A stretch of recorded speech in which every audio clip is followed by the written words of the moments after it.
Dragi naši mali i veliki sanjari, danas vam donosimo jednu posebnu božićnu priču koja dolazi iz dalekog Meksika. Ova priča govori o jednoj skromnoj djevojčici, maloj Pepiti, koja nas uči da pravo blago ne dolazi iz bogatstva, nego iz srca. Slušajte pažljivo, jer ćete otkriti kako ljubav i dobrota mogu stvoriti pravo čudo. Davno u jednom malom selu u brdovitom dijelu Meksika živjela je djevojčica po imenu Pepita. Bila je djevojčica velikog srca, ali iz siromašne obitelji.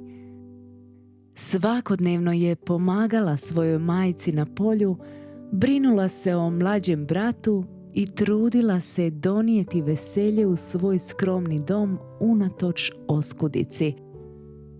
Njeno selo bilo je poznato po toplim ljudima koji su Božić slavili s posebnom radošću, ukrašavajući crkvu darovima, cvijećem i ručno izrađenim ukrasima. Pepita je cijelu godinu čekala Badnjak jer je taj dan bio najsvečaniji u selu. Djeca su se okupljala, donosila svoje darove i veselila se oko božićnih jaslica. Ali Pepita je svake godine osjećala težinu u srcu jer nije imala ništa što bi mogla darovati Isusu. Njen otac ju je uvijek tješio riječima: Pepita, najveći dar nije ono što možeš kupiti, nego ono što daješ s ljubavlju. Ipak, osjećala je da njen trud nije dovoljan. Došao je još jedan Badnjak. Selo je blistalo u svjetlu svijeća, a ljudi su s osmijesima nosili svoje darove prema crkvi. Pepita je hodala sa svojim rođakom Pedrom, koji je primijetio njenu tugu. Dok su se približavali crkvi, Pedro ju je nježno uhvatio za ruku. Pepita, rekao je s osmijehom, Isus ne gleda na veličinu dara, već na veličinu srca. Dar iz ljubavi, koliko god malen bio, ima veću vrijednost nego najveće bogatstvo. Njegove riječi dirnule su Pepitu.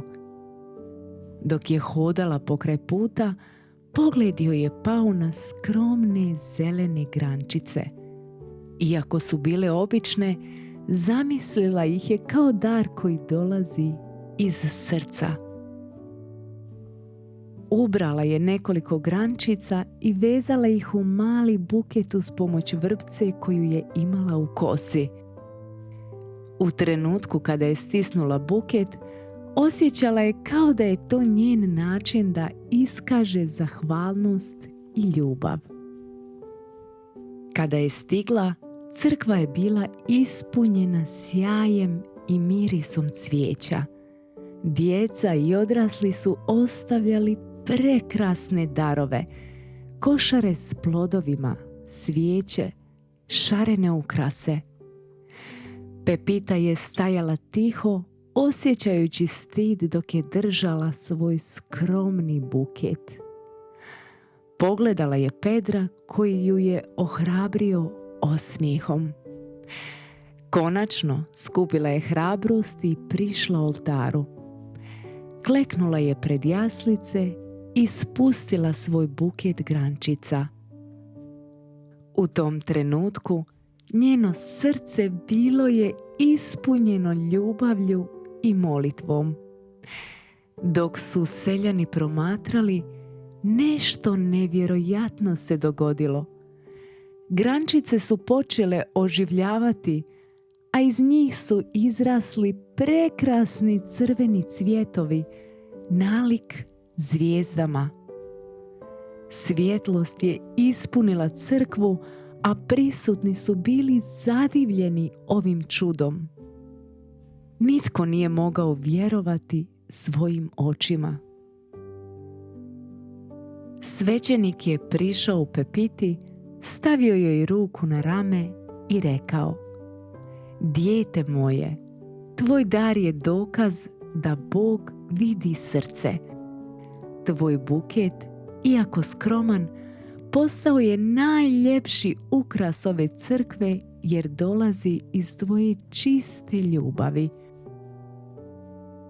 Crveni cvjetovi koje je Pepita donijela postali su simbol ljubavi, vjere i čuda Božića.